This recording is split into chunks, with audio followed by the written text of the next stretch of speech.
Hi guys, before we begin the episode, I want to tell you about an amazing website that could help you get your health back. I know that sounds like a big statement to make, and I know a lot of you out there have been concerned about your health, especially with this COVID jab, with the toxicity in there, with the shedding of the COVID vaccine. All of us are concerned. We're seeing people fall ill, die prematurely, and it's really gotten bad. There's a website that could change your life and potentially even save your life. I'm not going to talk too much about it. Just please go on there, watch the videos, sign up to watch the videos, and learn how you could get your health back to the way it was prior to COVID and even better. All right, we are here with the America Happens Network, and I'm so proud to have two of the most incredible freedom fighters here.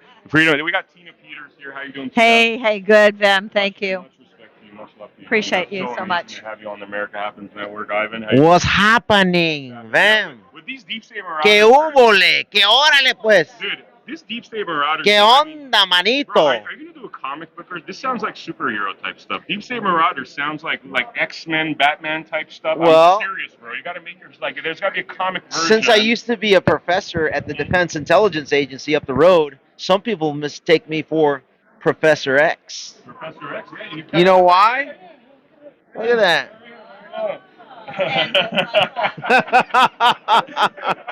No, but I'm very serious, man. You got to graphic novelize that thing, dude. And you know what? Your office, you know what I would say? Absolutely. You could do this stuff with AI really well, by the way. Seriously, I'm not kidding. If you create a superhero called the Deep State Marauder, and this is all fiction. We're allowed to have fiction. I'm already there. Yeah, and the Deep State Marauder, what does he do? He's like a Punisher type. Yeah. That kind of punishes the deep state by name. There you go. One by one. You know I'm how the Batman. congressional disinfectant. There you go. There you go. I like this, man. I really do. I think Seriously. if you make a graphic novel, that could be a best-selling graphic novel. And Tina Peters, Wonder Woman over here. Wonder Woman. I'm You know, telling we're calling them out, aren't we, Ivan?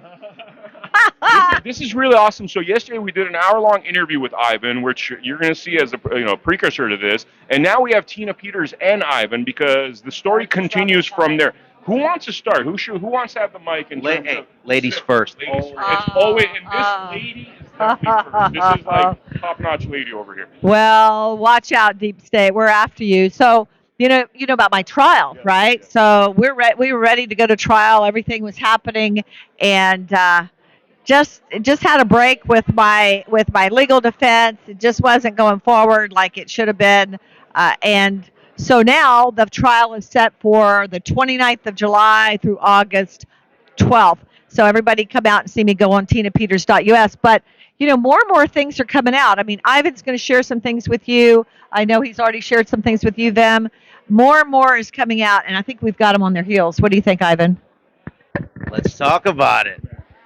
From your mouth to God's ears. This is pretty amazing. So, Ivan, you want to tell us what's going on? You want to start the story, or? Yeah, let's recap from yesterday. I basically stepped you through from 2014. The censorship industrial complex started by conducting coups overseas, and then it faced inward against us, specifically ramping things up in 2018. But then as we moved into 2020, that's when things really got spicy. We talked about Brian Otten over at the Foreign Influence Task Force, who used to be the Crossfire Hurricane senior intel analyst. We talked about Jim Baker, who used to be the general counsel over at the FBI, and then went over to the Twitter 1.0 to be an attorney there, right, to coordinate the censorship regime. Meanwhile, the San Francisco field office of the FBI was the conduit between headquarters and the Twitter and big tech, in the names of Joe Pientka III, who was on Crossfire Hurricane as well, and his little surrogate buddy, Elvis Chan. They continued with that regime, and what did they do? They basically coordinated with their buddies over at the CIA, and here's how it worked. Okay? Remember back in 2016 when John Brennan was the CIA director and Gina Haspel was the chief of station in the London office, and George Papadopoulos somehow got bumped by very gorgeous women in order to talk about stuff, right? And I won't go into the details on that. Read his book, Deep State Target. Goes into a lot of those details. Are you talking about honey trap type stuff? Yeah, exactly. Okay. So anyway, a lot of those links are there. But let's just go back to the CIA can't conduct operations domestically, but how they do it is that they task or request, if you will, in an informal/formal way. Hey, London. Hey, MI6. Hey, Australian services. This is mind blowing because we've had a couple of people that actually said anytime they need to get somebody, offed or something crazy to happen, it all happens because of the outside jurisdiction, and hence, and therefore, they get away with it. They employ the MI6. Amazing. So when they had to be like, wait, if Trump secures a second term, it's going to be really bad for us because they're going to bring in the deep state marauder. That'll become the Secretary of Retribution. They're going to bring in General Flynn, that is going to spearhead the effort for maximal retribution, right? Imagine that, right? And then what about, the 51 that provided cover for the Biden laptop, the 39 that unmasked Flynn, all the impeachment hoaxes, right? Everything, the spying, the Crossfire Hurricane, the Mueller team, all of it's a complete hoax, predicated on the original transgression, which was the Russia play, which was completely false, right? So we go into 2020. Trump is getting 50 to 100,000 people at his rallies, right? And Biden's he's losing the primary in Iowa. He's losing the primary in New Hampshire. So then Jim Clyburn, who's been in office over here in Congress from South Carolina for 50 years or so, right? They decide, the DNC, let's pay off all the other candidates so that we can rally behind Biden so that there's immunity for the Biden criminal syndicate in the form of the residency. And the way we fund it partially is through China and through Ukraine, right? We talked about the 10% for the big guy strategy, right? I mean, this is all out there. Tony Bobulinski, all these witnesses, that oversight committee Jim Comer is talking about. So what do? They resort to having 39 states change the way they run elections, and they say, due to the pandemic emergency, we're going to violate the Constitution and the laws of the states. I believe Colorado was one of the 39 states that changed the way they conducted elections, but it wasn't legally done. It's the state legislature that can determine how to allocate their presidential and vice presidential electors, but instead non-legislative actors did so. Not just the 6 contested states or the 7 that sent quote-unquote alternate slates of electors. It was 39. Add to that Georgia, which did a consent decree. That's another mechanism that made the election unlawful. So you literally have at a minimum 40 of the 50 states running their elections fraudulently, which means we do not have a legitimately elected president in the White House, let alone resident. The people that are fighting for it get persecuted. That's right. And so, I have a 4-session interview with Ivan that you can see on my website, and on 5 hours we did. I mean, this guy is just, he's got them all. He's got them all tagged. But that's the thing. I mean, this thing about ballot voting early, all this. I know what happens between the time the election starts and the election is certified. They wouldn't let us, as the elected clerk, in there looking at what they were doing to inflate, vote for people, all these things going on. And of course, Jenna Griswold in Dominion and the vendor, let me just say the vendor, one of the vendors that's involved in all this election fraud, I'm just going to say it, is because we have 3 reports that prove it.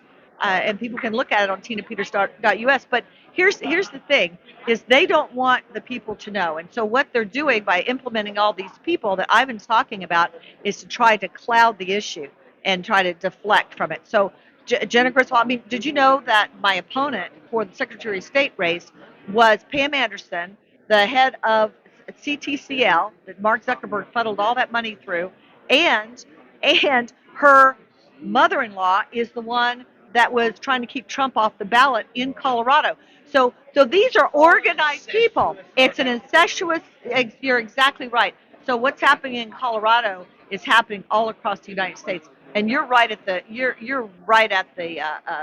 belly of this beast, Ivan. It seems like they have these people that are extremely corrupt, that are willing to do evil, that they just kind of move around. I mean, that's the vibe I got from you. Yeah, incestuous co-conspirators. You're the prime example of it. So I cover like the national framework. Tina is the prime example of what it looks like at a particular state. In this case, obviously, Colorado. I got to bring this up. This is kind of a little off topic, but we're talking about presidential immunity. I had heard a story from Roger Stone that Lyndon Baines Johnson was about to be arrested. He was being investigated, and the fact that JFK was murdered made him president, gave him immunity. Sounds like very similar to what happened with Biden. I mean, do you want to talk to that? Well, I mean, vice president at some level also has immunity, and actually has different type of immunity than a president. But a president also has different immunity than a vice president. You got to keep in mind that a vice president has the human being that is titled the vice president actually has two other constitutional roles. So when he's not on Capitol grounds, he's the vice president. When he steps foot in the U.S. Senate, he's known as the president of the Senate, which is a quasi legislative. It's basically a legislative actor, right? So then you can argue that they have immunity on the speech and debate clause now that they're in the Senate chambers. And then when he's in the House on January 6th during a joint session for the certification, he's known as what's known as the presiding officer, which technically, and again, this is ground that hasn't really been adjudicated and argued. So there's some latitude there. But to answer your question, I guess I would say that I'd have to look in it a little bit further. But you definitely do have immunity as a president that you don't have as a vice president. So there may be something there. I mean, for just a quick little thing for the viewers, there's a book that Roger Stone wrote. I believe it was the man who killed Kennedy. It was about Lyndon Baines Johnson, and seems as though Lyndon Baines Johnson had done a lot of bad things, like 11 murders or something that he was going to be tried for. But let's get back to this topic now. Who wants to take over? Who wants to talk about what's going on? Well, it's interesting because in my case, I was preserving federal election records, which brings in the supremacy clause. So the state doesn't even have any right to prosecute or persecute me. I was protecting, as my elected official, as my job, to protecting federal election records. So these people are just lawless. They're just out doing whatever they can get away with. And then the courts are basically supporting their unlawful behavior and almost, right. I wouldn't say legitimizing it, but at least temporarily legitimizing it by putting you through this nonsense. Well, and that's what happens when you get selections. That's what happens when they start using machines and registrations software to select the people that are prosecuting Trump, prosecuting me, doing all these things. And I want to hear what Ivan has to say, too, when he gets to the point about the Capitol Police, because I think a lot of that ties in to what's going on. Yeah. So, all right, let me tee it up. So on the last episode, we went 2014 to 2018, more or less, and 2020. So the censorship industrial complex that was created was then solidified going into 2020 because everybody was, well, not everybody, a lot of people in different states were locked down. So then everybody's forced to look at a screen. And then those screens were manipulated, curated information so that it would change the psyche of an entire nation in the globe to think in a certain manner. What did that result in? That resulted in CommiTube, the Commie, Google, all the big tech social media platforms that were controlled by the very same individuals that were on Crossfire Hurricane that had TDS and that was promoting the Russia scheme. They controlled the levers of information into the entire psyche of the country through the search engines, algorithmic results. So you had this prefabricated TDS that was forced onto the populace through the media and big tech. In addition to that, they forced and tried to manipulate folks into believing that mutilating your own body was healthy. DNA mutilation injections, putting face toilets on your face, sometimes twice, right? Making sure that you medically nose rape yourself on however many times that they tell you to do it, right? Through the PCR tests. Who did that? It was the same FBI agents that curated it. Every time you say FBI, bro, I don't know, like my heart rate just like skips a beat. It's a domestic terrorist organization, right? Exactly. And so you can say organizationally, I tell you the names of these scum, right? And if you want to know the address off camera, I'll tell you where these people live. I have the list. And it's going to come to fruition once I become Secretary of Retribution. I love it. I'm interning there, by the way. I told him I'll bring him coffee. I'm making him breakfast. You know what I mean? I'll Uber him to the Office of Retribution if I have to. Another thing that Ivan says that just cracks me up. By the way, I've hijacked it. The lamestream media. I love that. He has the lamestream media because this. The New York slimes, raw sewage, Roy-tards, all those, right? Wow. Yeah. Wow. Well, yeah, go ahead, Ivan. Yeah. So I wanted to set that foundational frame of what's going into your brain, and it's being done at scale for the first time in humanity because of the technology we have, right? And so while that's happening, they're telling you that, oh, drop boxes and mail-in ballots, that's legit, right? And anybody that says something to the contrary, what happens to them? And you already have a When weakened mental state because they're hitting you. Propaganda, propaganda, propaganda. right, and that's why you're starting to see the scalable censorship regime where they now start to manipulate. Oh, you can't talk about drop boxes. Then they censor President Trump. That was the first tweet that they censored when he says like they're vulnerable to corruption, right? And then it started to escalate because that was their plan of attack in order to be able to one of the vectors of attack, if you will, to create a completely illegal and illegitimate election. Then it culminates on January 6th with the illegal certification of an illegal election that you witnessed in Colorado and that all of us witnessed in 39, 40 states. Because, so what you covered, Tina, and a lot of, like Mike Lindell is over here in his booth, and the Sidney Powells of the world, the Rudy Giuliani's, they covered different aspects of retail fraud, wholesale fraud, digital manipulation, software manipulation, the machines, the internet connectivity, going other places and coming back, foreign interference. While all that was going on, I did not discuss that. I strictly focused on the constitutional argument that, hey, member of Congress, going into January 6th, the dozens that I talked to, I said, hey, if you can agree with me, if you can disregard everything that Tina, Mike, Sidney Powell, Rudy Giuliani, everybody else is saying, and just hear me out on this, would you agree that state whatever, Arizona, look, this is how they decided to run their election. Now, here's the election law of Arizona. Would you say that there's a gap? Yes. Okay, if you agree with me on that, that means that state ran their election contrary to the federal U.S. Constitution. Article 2, Section 1, Clause 2, which says that the legislatures retain the right to allocate their presidential and vice presidential electors. That was a simple way. You don't have to prove to a judge that there was software manipulation so that they learn how to code or any of these other things. Now, while all that was happening, I think it was completely true that it was happening. You don't the threshold and the barrier to understand for any lay person. It's like, yeah, it's simple. Here's the rule. It was done in this way. The rule was broken. It's an illegal election. So now you must object. And we started getting people to object. And it got to about 147 on January 5th in the House and growing by the minute. And during that period of time, I said, you know what? You don't have to vote one person, one vote in the House. You can vote by state delegation, which is outlined in the 12th Amendment, that when there's a contested election, no one has enough electoral votes. The 12th Amendment says that there could be a contingent election where the House votes for president by state delegation, and the Senate votes by one person, one vote of the senators present. A quorum is two-thirds of the state represented in the House and two-thirds of the senators in the Senate. The Electoral Count Act doesn't say anything about how you're supposed to vote on the objections. The 12th Amendment doesn't say how you do the objection process. Only the Electoral Count Act does.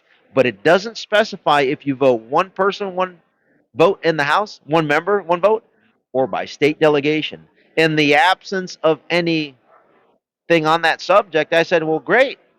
To vote for a president, it's a agreement between the state legislatures and the collective and the federal legislature on who becomes president and vice president. So, using that frame, Kevin McCarthy, you are the leader of the party that has 27 Republican states under that framework of vote. And you, Mike Pence, as the presiding officer, are going to have to come to a determination on whether or not you're going to accept Kevin McCarthy's ruling of 27 to 20 to 3, because 3 states were tied up under this framework, or Nancy Pelosi's 222 to 212 on the objection of Arizona.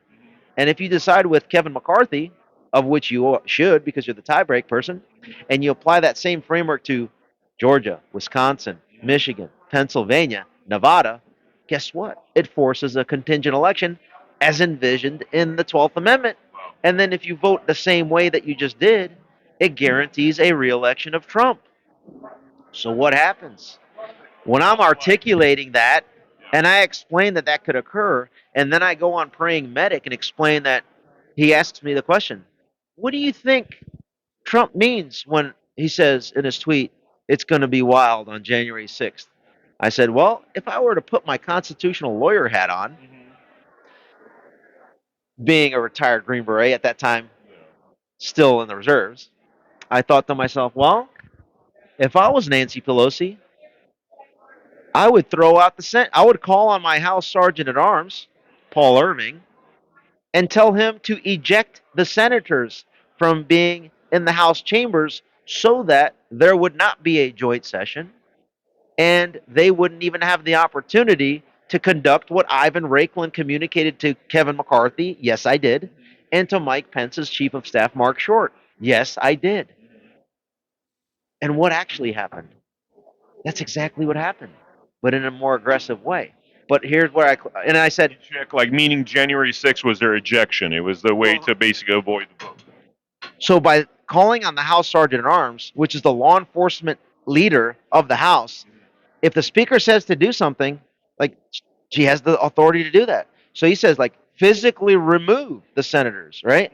And I said, well, the president could take that as a violation of the 12th Amendment, where the Speaker is violating the natural procession and progression of the joint session from taking place, and he could call on his executive branch assets and deploy them to the Capitol to guarantee that a joint session is going to take place, according to how Ivan Raiklin presented it, which was 27 voting by state delegation, right? But it would have been up to McCarthy to decide to do that with the House body and Pence to go ahead and accept that. So it wasn't a unilateral thing that Pence could do. It had to be the House body as in the collective and then Pence to acquiesce to it. It's the only constitutional argument that has withstood the test of time, and that's why I've been dead named, because if my name ID gets up there and this explanation gets out there, the entire J6 narrative completely falls. Dead name, what do you mean? Like the censorship and that sort of thing? Physical and digital censorship, and I'm not allowed on any of the major platforms. Any. Wow. Zero. Wow. You name the big name person related to January 6th and all that, they won't even talk to me. Could you tell me what platforms? You want to name them? Like Faux news, because Paul Ryan was in on it, and I know, and I have the receipts. I guess we'll get to that. Yeah. I'm gonna give him a chance. The guy that I was texting earlier. Oh, got it. Yeah. All right. We might have an exclusive very soon. In the meantime, in the states, and that's where I was focused on, you've got the Secretary of State, Jenna Griswold, doing all the executive actions, not even going through the legislature, right? I mean, but on the COVID excuse, implementing emergency legislation, which should be left to the legislators, just to be able to keep the crime going. They circumvented the Constitution in so many ways. First Amendment, Fourth, Fifth Amendment, Article 2, Section 1, Clause 2, Article 1, Section 4 on the federal House member elections, etc. But those are like separate 1 hour to 2 hour discussions we're not going to do right now. So January 6th. So instead of it happening, when I was asked that question, what do you mean by it's going to get spicy? Well, think about it, right? If Pelosi throws out the Senate, stops the joint session, the president calls on the military to say, you know what? No, the joint session will take place, honey bun. That creates a nice little constitutional, physical standoff, right? I gotta ask this question. I mean, did Trump make a strategic mistake in having all the people show up to January 6th in Washington, D.C., as opposed to just let it go on and let the vote happen so they wouldn't have an excuse to stop that? Because what you're saying seems to have been more likely if there wasn't a million people in Washington, D.C.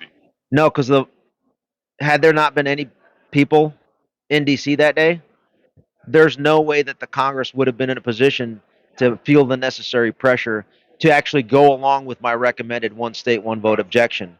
They would have been like, oh, cool, we're just going to... So false flag was their only option? Their only option. So now understanding what I had presented, Pelosi knowing that, because I was retweeted by Trump like 3 times, 5 times. And so I'm nobody, but when you're retweeted by a president with 80-something million followers, Nancy Pelosi and her staff knows what's going on. Couple that with the wargaming that was done in the summer with Jamie Raskin spearheading it on all the different variations that could take place on January 6th.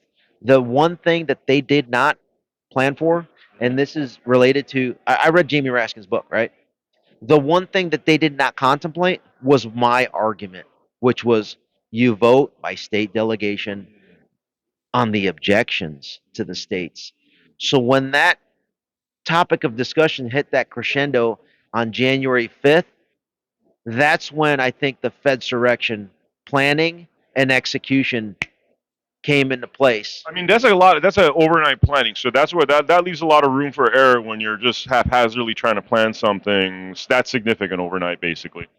Absolutely. Now, I could be wrong on the. And Capitol Police Chief Manger's wife ran for office in the exact same district. We're getting notes. We're getting notes here. We got this wonderful No, lady. we're not there yet. Why don't We're you not pop in there here, like, yet. kind of. Hey, what's up, everybody? So, no, I was saying the Capitol Police Chief, Thomas Manger, his wife ran for office in the exact same county and district that Raskin is from. They're all in together. Wow. Yeah, It's they're just this big neighbors. They're neighbors. incestuous criminal syndicate of scumbags. That's So Key West Jess is absolutely right, and she's been helping me with this. She's part of the team of marauders investigating and getting all the dots connected and the receipts put together. We're on our shirt. So, Thanks, guys. Thank you. but so they were basically arguing what the legal things would be, how they would object, how would they basically object out the elections. But they're like, well, since they own the House, they're not going to be able to pass the objections, right? Because 222 Democrats versus 212. But what they didn't think about was what I presented, the state delegation vote, right? And that's when it was like, whoa. They thought of everything else except for what I presented. And so what did they have to do? It probably went something like this. Holy crap. We have to stop the momentum of enough Republicans to agree with the objections because it's going to reelect Trump. And if that happens, they're all toast. Because I'm probably going to be in the administration at that point, right? I was actually on the final stages of vetting to take on an appointed position. Wow. But So let's create some chaos and confuse the issue. But I'm going to explain it to you. The individuals involved in that, okay? So Clay Higgins, he was on Laura Logan, and he's been on Tucker Carlson. They talked about, everyone talks about feds. Just like when we talked about how the conversation was, it's the machines, it's the software, it's the foreign interference, it's, right? While that's all true, that's not the root problem that can be explained and understood by the public. What I explain is something that you can immediately be like, oh, wait, it violates the Constitution, boom, boom. Yeah, it's illegal. Similar to that, January 6th, the focus of everybody, except for literally, I hate, it sounds arrogant, but I've studied this topic for tens of thousands of hours the last 3 years. When you look at title as an attorney, so I look at the problem of January 6th from the perspective of an attorney in the legal frame and the decision-making power of that day, who was involved, and then the tactical component as a retired Green Beret commander on how would I conduct something to make it successful. So, I don't want this to go too long, but because I can go so long on this. You know. All right, so this is my top line analytic assessment. January 6th was the intentional, facilitated, deliberate intrusion into the Capitol led by the Capitol Police Board's overlords, the Speaker of the House, the Senate Majority Leader, in order to stop the re-election of Trump. This is who was involved. The Speaker of the House is technically the leader of the joint session, the physical area of it, until the presiding officer walks in. So when Nancy Pelosi gavels in and says, with her beautiful mask, the face toilet, right? that Brian Otten convinced her and everyone else to put on because it's safe and effective, right? So that he can also make money with his family on the sale of that and all the other products.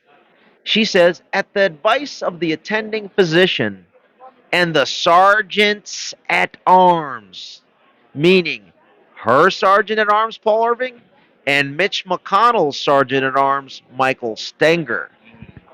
And with the agreement of leadership, meaning Mitch McConnell, Chuck Schumer, Kevin McCarthy, and herself, Nancy Pelosi, are only going to allow 11 members of each party from each side of the Congress to be present on the House floor during the joint session.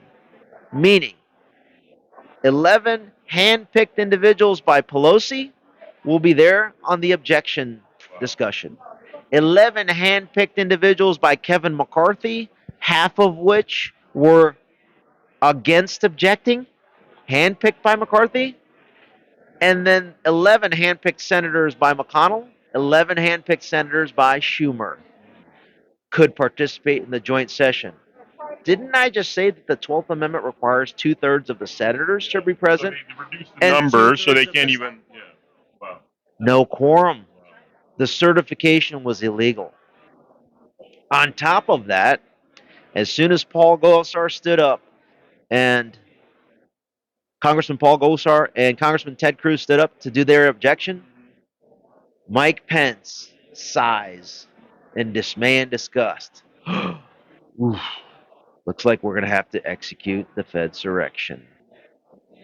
At that exact time, the outer breach one happens. People even came over, wasn't it? Could you say that again? Was that before? Still speaking at the ellipse. Trump was still speaking. Okay. Okay. That timing. They had to do the timing. The outer breach happened. But here, dude, I don't know how much detail you want me to go. At 12, we're on blood money, by the way. It's all about. At 12:30, a recon element is placed at Freedom Circle in the northwest portion leading from Pennsylvania Avenue into the Capitol. There's the first fence line. That first fence line does not have any wording on it saying that it is a restricted zone. There's an individual standing there, 30 minutes, just standing there. The only thing I can come up with to explain why he's standing there, he is definitely a recon element to observe and advise what's going on. Okay? I've seen the video footage. Because I've gone in there 3 or 4 days to look at the terminals of the CCTV holdings of the U.S. Capitol Police. Breach occurs with 2 other people into the next outer breach, which has restricted zone area. What do they do then? The recon element. They pull the fence. So, if you are the one inciting the breach and you're pushing it in, you are now considered in restricted zone and you're violating trespass, right? But if you pull it, you're not trespassing, but everybody else that comes in is. Wow. Isn't that interesting? Wow. Isn't that genius? Evil. So, the people that did the outer breach, nowhere to be seen. No violation. FBI's not doing anything, right? But you have Clay Higgins talking about the FBI. You got Julie Kelly talking about the FBI and the DOJ. You got, name some bigger influencers. What do they talk about? It's all about DOJ, FBI, right? Well, guess what? FBI does not have jurisdictional authority over the Capitol grounds. The DOJ does not have jurisdiction over the Capitol grounds. The DHS does not. DC Metropolitan Police has concurrent jurisdiction with the U.S. Capitol Police on any transgression occurring in the Capitol grounds. Inside of the building, on the House side, inside of the office buildings on the House side, the U.S. Capitol Police has jurisdiction with the House Sergeant at Arms. On the Senate side, the U.S. Capitol Police has jurisdiction with the Senate Sergeant at Arms. So, the 1,200 J6 defendants, almost all of them are what? They went in. Who started the rap sheet, the charge sheet on them? It wasn't the FBI. It wasn't the DHS. It wasn't the U.S. Attorney's Office. It wasn't the DOJ. It wasn't the courts. It wasn't the jury pool. The chief of the U.S. Capitol Police has to sign off on every criminal referral before it goes over to the DOJ. The first layer of the onion is the U.S. Capitol Police chief. And then he's advised by the general counsel, the lawyer. And the information and intel that they get in order to put together the criminal package on the J6 defendant comes from the head of the Intel and Interagency Coordination Division. So then the marauder asks himself, let's find out who these individuals are and peel the onion some more. What are their names? What's their background? What's their relationships? Who appointed them? What loyalties do they have and to whom? You want the answers to all that? I mean, why are you teasing? Why are you even teasing? Like you're like what? And by the way, you're self-interviewing impeccable as always. I mean, I might go get a coffee and a sandwich right now. Can you grab me one Like, too? really, seriously, like, But I need you to understand this. I always say this. I don't want followers. I don't need followers. I'm trying to educate leaders to be able to explain it to your network in a way that's palatable, right? So, who was the head of Intel and Interagency Coordination Division on January 6th? Yogananda Pittman. And guess what? When you look at her background and you talk to somebody like Tarek Johnson, former U.S. Capitol Police officer, whistleblower, and he says, yeah, Yogananda Pittman's real close with the Congressional Black Caucus. Translation, for those that don't know, very infested with the Democrat Party. And then the other thing Tarek Johnson likes to say is she was promoted very quickly, 4 or 5 times, faster than anyone I can think of. Wow. Again, putting these people in positions of power to be able to do their current Wonder criminal why. scumbag. That's something to ask her. Next, January 6th, according to Tarek Johnson, he says it was a internal coup, meaning Yogananda Pittman sat on intel that she did not provide the operational chain. Chad Thomas, who headed the operations side, and the chief of Capitol Police at the time, Chief Stephen Son. Why did she sit on it? Because Stephen Son, the chief of Capitol Police, went to Pelosi and her sergeant at arms. Hey, on 6 occasions from January 3rd to the 6th, can you please authorize external support so we can defend the Capitol? A lot of chatter out there, and just I'd be more comfortable to make sure that we can control the Capitol. Paul Irving, Pelosi's sergeant at arms, responds with, due to optics, can't have that. Or anybody else. They wanted complete control. Which begs the question, why did the D.C. Mayor, Muriel Bowser, also use the term due to optics? She's not going to request the National Guard. Why did General Milley use the term due to optics? Why did Secretary of the Army Ryan McCarthy use the term due to optics? Isn't that it's like when you synchronized? Yeah, you watch the mainstream media, those videos where it's like 50 screens and every mainstream media outlet is literally repeating the same sentence. It seems like they got a memo. This is what they're supposed to say. Yeah. Exactly what I was thinking too. So due to optics, the chief of Capitol Police, Stephen Son, is denied additional protection of the Capitol. Translation, that means the U.S. Capitol Police and the sergeants at arms control what goes on. So they didn't want to bring. completely. So they didn't want to bring the National Guard in because now you're giving jurisdiction to National Guard. That means that all this scumbaggery that you're wanting to do now goes away. Basically. Yeah, you'll kind of recognize it, and you'll report on it. Or you will stop the breach from happening. If you don't allow the breach to happen, the objections take place, and there's a Trump re-election. And so what happens? Yogananda Pittman or someone coordinates, let's just say Nancy Pelosi or her designee, her son in law, is seen at the W Hotel on January 5th with John Sullivan, the black kid, Antifa BLM, that was heading up the inner breach team. And then John Sullivan is later that evening seen with Ray Epps, standing like this, as Ray Epps is recruiting folks. Tomorrow we attack the Capitol. We go into the Capitol. At the same time that's going on in the evening of the 5th, was it Yogananda Pittman or one of her surrogates? Or maybe Paul Irving, the House Sergeant at Arms? Or maybe even the FBI? Because this, well, not FBI, somebody in the D.C. Mayor's office or D.C.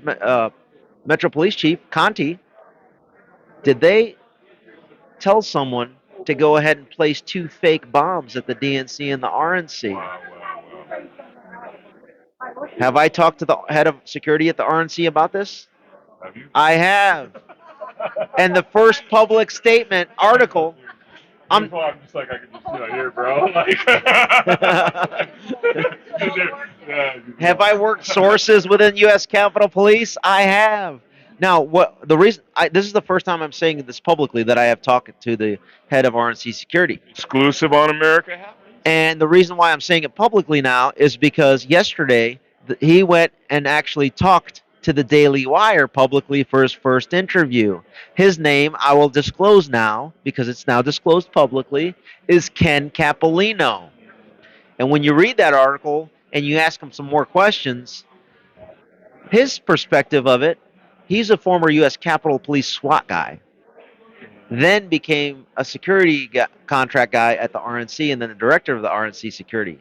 When he saw that, he's like, this is a total distraction diversion, and it doesn't it looks like an inert device. But he still calls it in and evacuates the RNC. Why is this important? It's because the RNC was going to be hosting a meeting to discuss exactly the manner in which they were going to do the objections.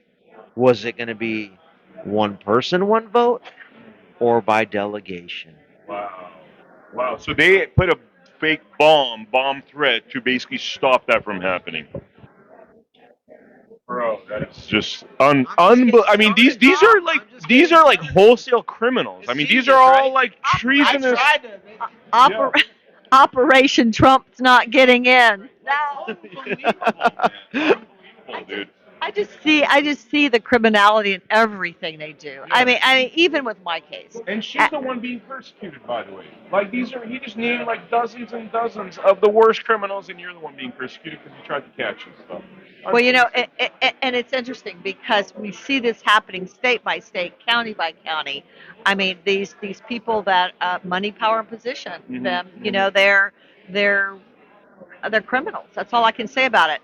But so the Capitol Police and all their these special ops, and and I'm sure there's people like that walk. Capitol Police, by the way, around here, right? I mean, infiltrating. They've infiltrated, and there's no Democrat, Republican. It's just they're criminals. Go ahead. Wings of the same bird. My analysis. Let me start. I should have started with this.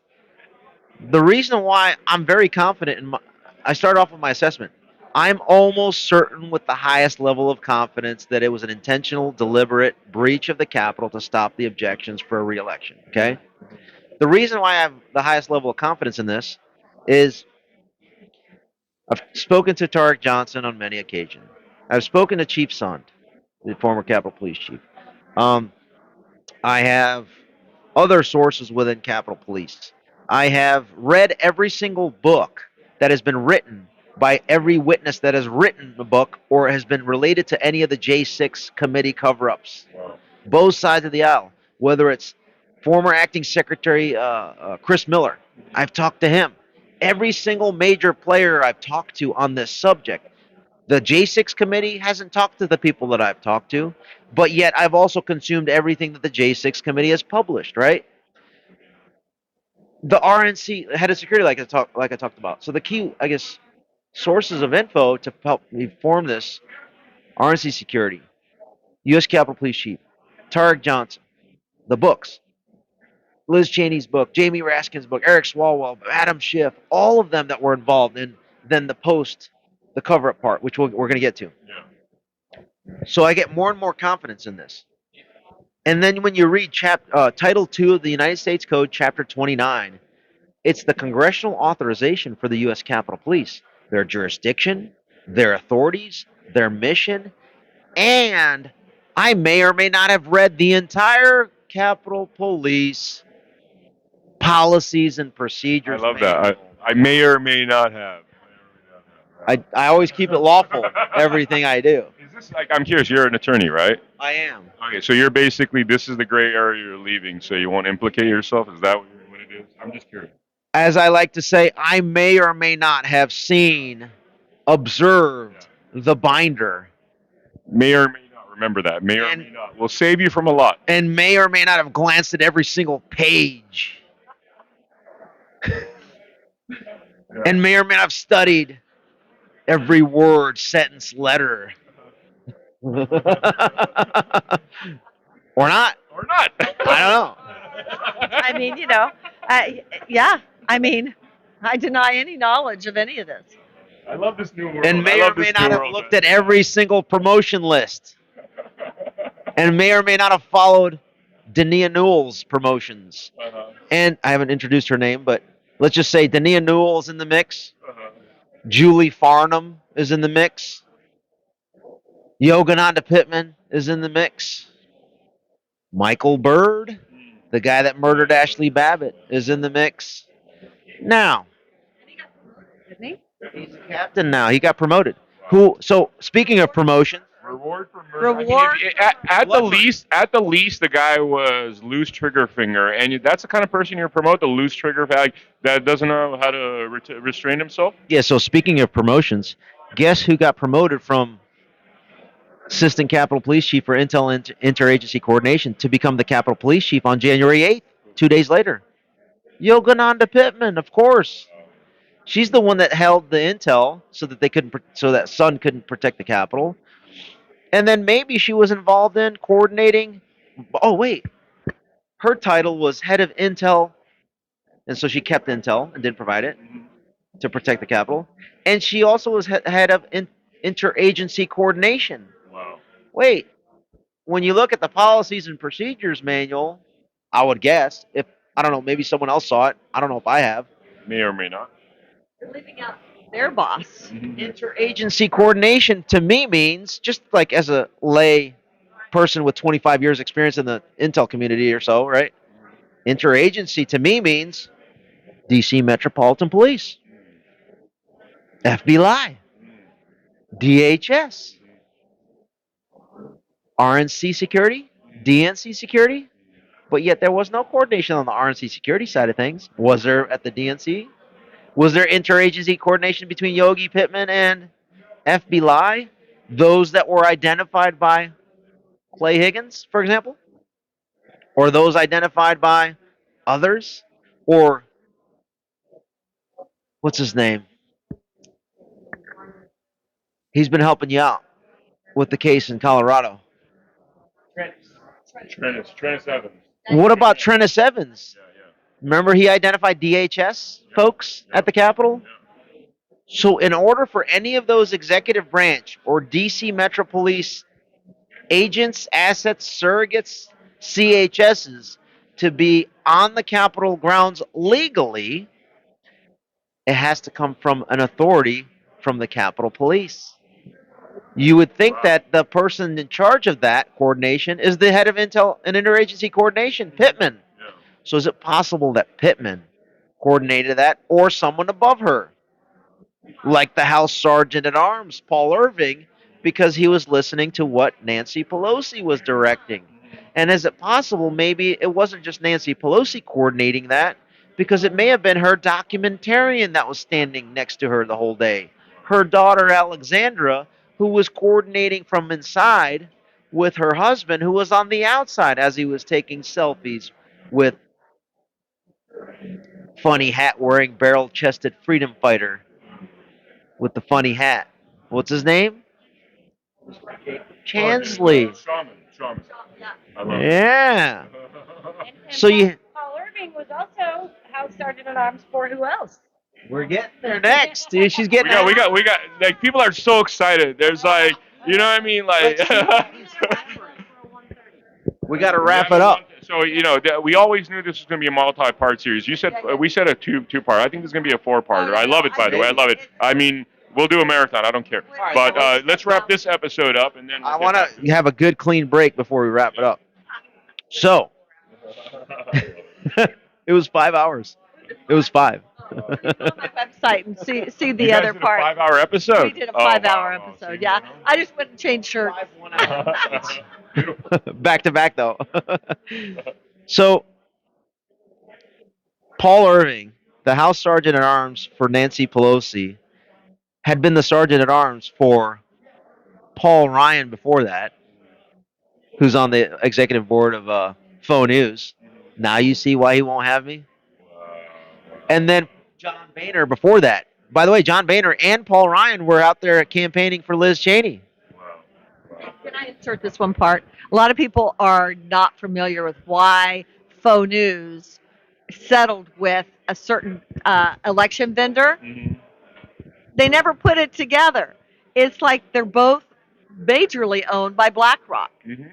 So people, and oh no, they had too much evidence. So Dominion just, Fox News just backed off. No, you got to look a little deeper than that. Yeah, if I could say something about this, like they didn't have evidence, and what they did really by doing that is they just like did this what I call Hollywood accounting. I grew up in Hollywood, where they'll just take it from essentially they'll make it look like Fox News is paying it, it'll circle back in, they'll get the money back as if nothing happened, but then the public was left with the impression that Fox was so scared that they had to lay it down. No, it's a propaganda tool to make it seem that way. And and the Some of these news people, I'm saying, why aren't you saying this stuff? Mhm. Right? I mean, even the good news. Yeah, the good news. Yeah, is not saying. That's what bothers me, honestly. Our little company here, it's like some of the stuff that we do. Some of these outlets don't even touch. And I'm not talking about Faux News, by the way. I'm talking about the ones that are supposed to come. That's right, and on my show too. Yeah. I'll do the devil's in the details. So, if you were to take a look at the agreement between Faux and Deviant voting systems, which I may or may not have seen.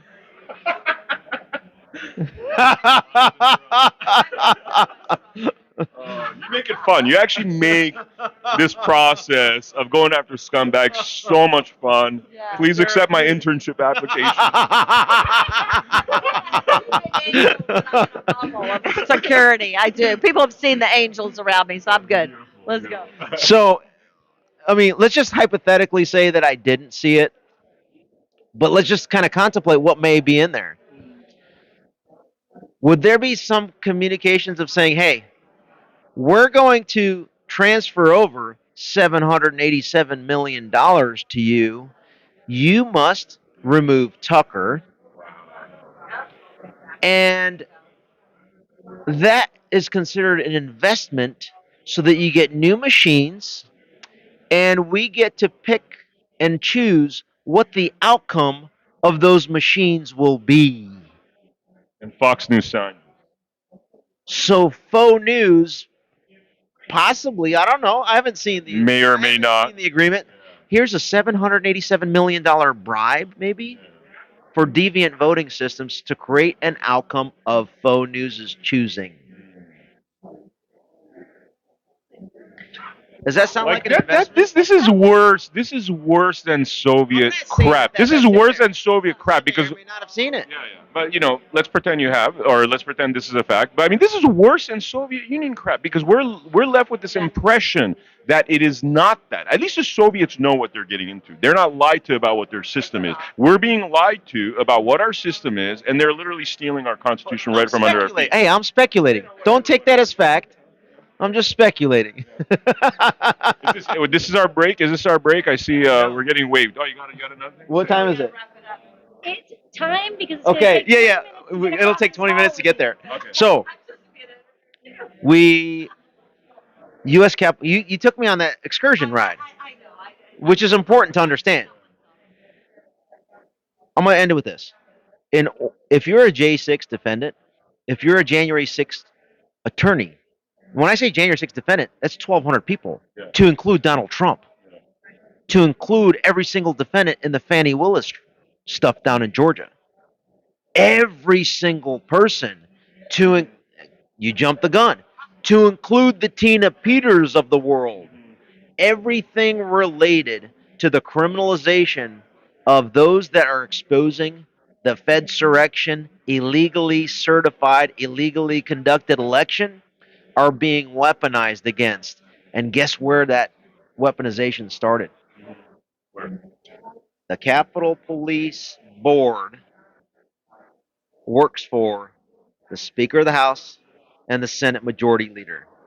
The Capitol Police Chief controls all video and all documents related to criminalizing people via a criminal referral process. That's for the people that walked onto the Capitol grounds. For those that didn't, then they try to loop everyone else in through a seditious co-conspiracy role with those that were on the Capitol grounds. And for those that didn't conduct any one of those, evidence is created, concocted, manipulated, coerced, and curated, just like the censorship industrial complex did at a grand scale. It is being done by three main individuals. The current Capitol Police Chief, Thomas Manger. Prior to him, it was Pittman. So since July 23rd of 2021, it was Manger, who was appointed by Pelosi and Schumer's sergeants at arms. Manger's wife, as mentioned before, is a Democrat shill in Jamie Raskin's district, a Democrat in Maryland, just up the road from where we're at. Number two, the General Counsel of the Capitol Police is the senior most Capitol Police officer or Capitol Police Board member that was there before January 6th, on January 6th, after January 6th, and is still there.